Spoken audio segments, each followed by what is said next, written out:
นี่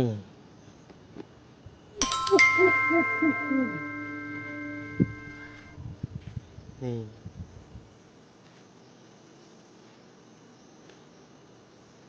เดี๋ยวมาจะกินข้าวเนาะกินข้าวแล้วเราก็สิถ่ายรูปน้อยนึงเนาะถ่ายรูปน้อยนึงแล้วก็สิกลับเนาะหมด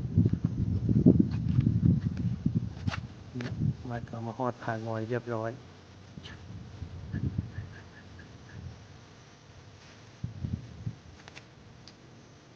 ผางอย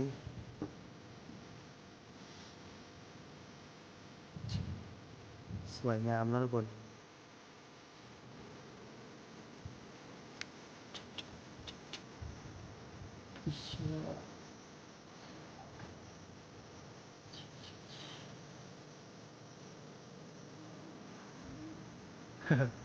ผางอย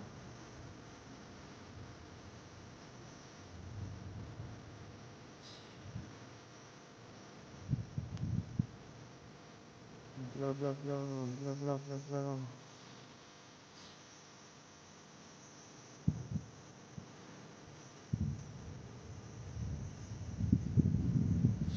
เต็มตีนเลย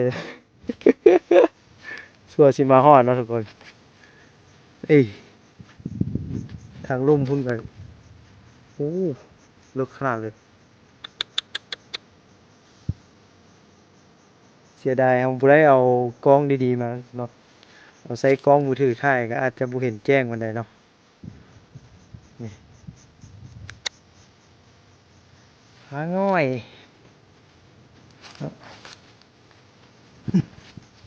พาทุกคนเลาะกันนี่โอ้ธรรมชาติโคตรดีเลยวันระวังเนาะอู้ทะยานขนาดลึกขนาดพุ่นอยู่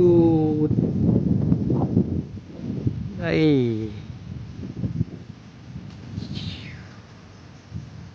เมื่อกี้เขามาเป็นพูนเนาะทุกคนนี่จุดเมื่อกี้ประมาณมาพูด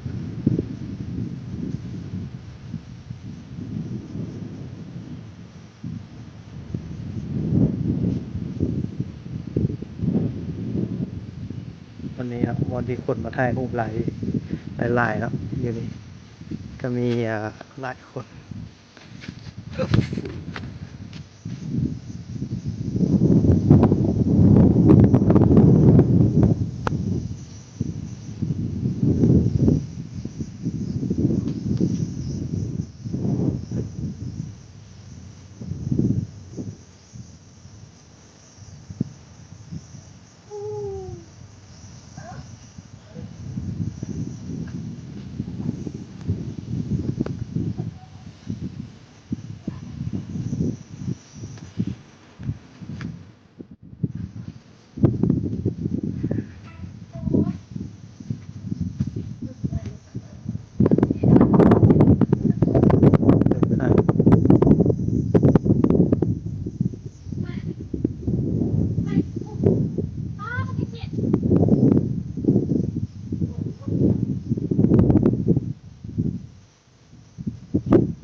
แต่นี่เขามาคนเดียวครับของตัวเลยผู้มีหมู่ถ่ายรูปแบบเนาะ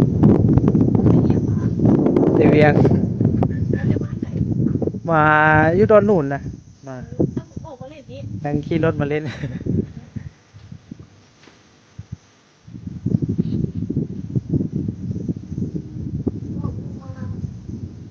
หมู่ยังบ่ทันแยกมาแต่เจ้าปูพักเรียกเรียกอยู่ก็เลยมาคนเดียวชื่อเป็นขอบเขตบริเวณเนาะที่ผางอย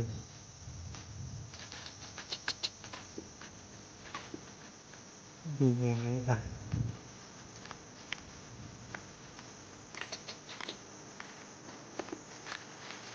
ส่วนใหญ่ก็จะมีคนมาถ่ายรูปนะทุกคน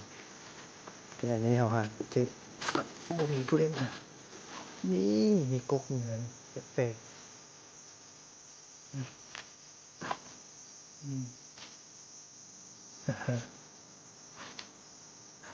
อู้ลึกอะลึกเข้าไปในเลย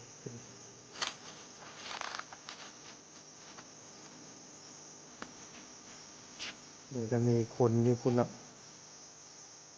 มาถ่ายหูป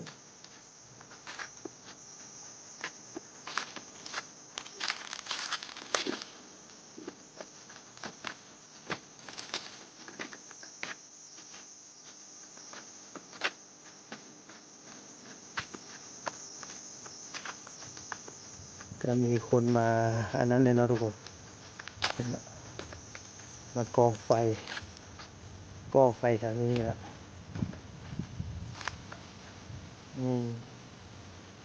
กองไฟเนาะมันเป็นเลิกๆผมธรรมชาติที่นี่ก็เย็นดีเนาะสุดยอดเลยแต่ถ้าเอาเบิ้งไปไกลๆมันจะเป็นแบบนี้เนาะ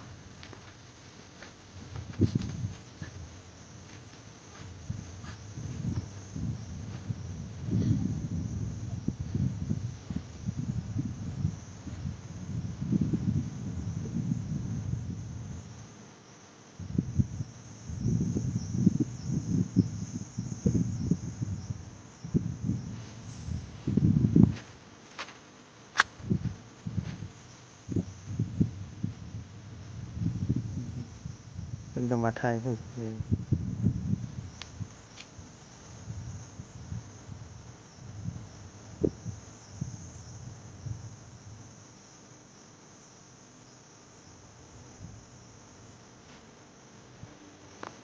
เดี๋ยวเราจะไปถ่ายรูปกัน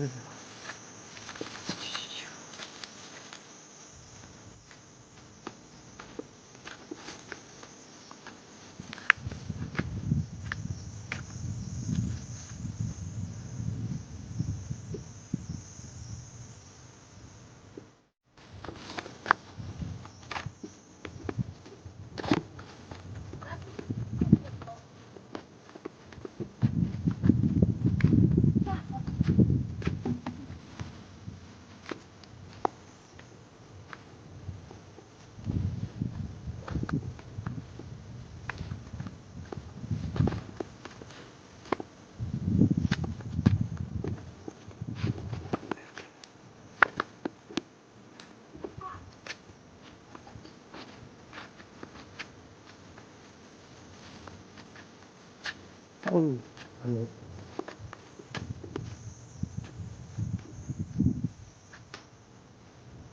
มีวันนั่งนะทุกคน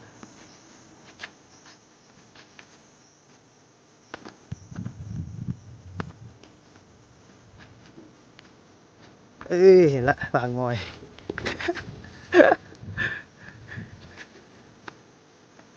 เห็นแล้วหางอยนี่บอลเนี่ยบอลที่คนมามักมาถ่ายรูปเนาะเห็นไหมผางอย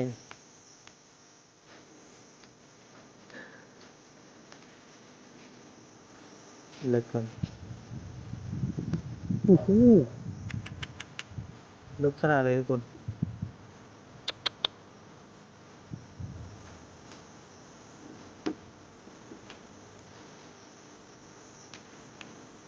อืมวิวงามเลยนี่แต่คือว่าอะไรเนาะเบิ่งไปมันไม่เห็นภาพกันใดหมอกหลายคือมันมีหมอกปกคลุมเลย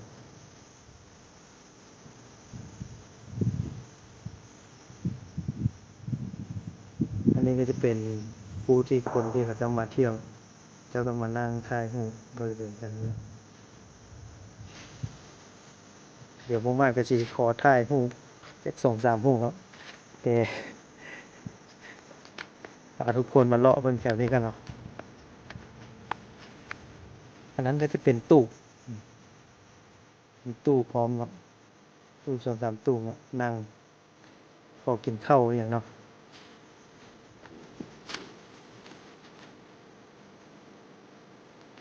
ตบริเวณ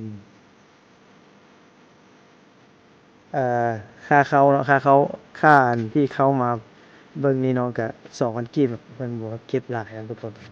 2,000กีบเองนี่ลืมบินผาง่อยแท้บ่เนาะอันนี้นะผาง่อยจริงๆเบิ่งด้วยตาเป้ามันจะแจ้งนะทุกคน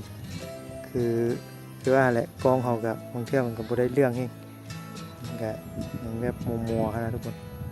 มัวก็เป็นมัวน้อยมัวหลายเลยนี่ถ้าอยู่ระดับใกล้ๆนี่มันคือแจ้งอยู่นะ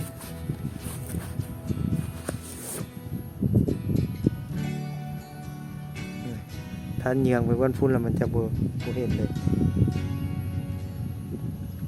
แต่เราก็ถ่ายได้แต่ซ้ำใดเราซ้ำนั้นเนาะโอ้ลึกขนาดอยู่พุ่นเห็นวัดเดี๋ยวพูนประมาณมาแต่พูนไกลๆพนขี้เฟือเบิ่งบ่เห็นพุ่นเนาะลึบๆไปพุ่นเดี๋ยววันนึงก็สิได้กลับเนาะเดี๋ยวขอถ่ายรูปก่อน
กำลังพาทุกคนเลาะเบิ่งเนาะทุกคน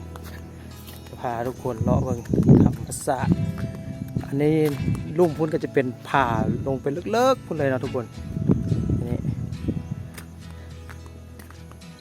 ผางอยสุดท้ายก็มาฮอดสักทีเนาะทุกคน เดี๋ยวมากก็สิได้กลับเมื่อเวียงแล้วทุกคน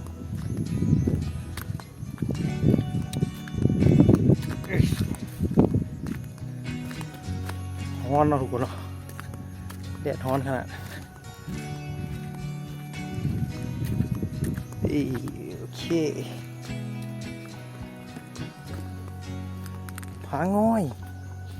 นี่ผางอยนะเซกของน้ำนี่เนาะผางอยสำหรับคลิปวิดีโอนี้ผมว่าก็จะได้อำลาทุกคนไปก่อนเนาะถ้าผู้ใดมักคลิปนี้ก็อย่าลืมกด Subscribe เพื่อเป็นกำลังใจกดไลค์เนาะกด Subscribe เนาะเพื่อเป็นกำลังใจให้ม่านเฮ็ดคลิปต่อไปนะทุกคนสำหรับคลิปนี้ม่านจะได้อำลาทุกคนไปก่อนแล้วเนาะบ๊ายบายผางอย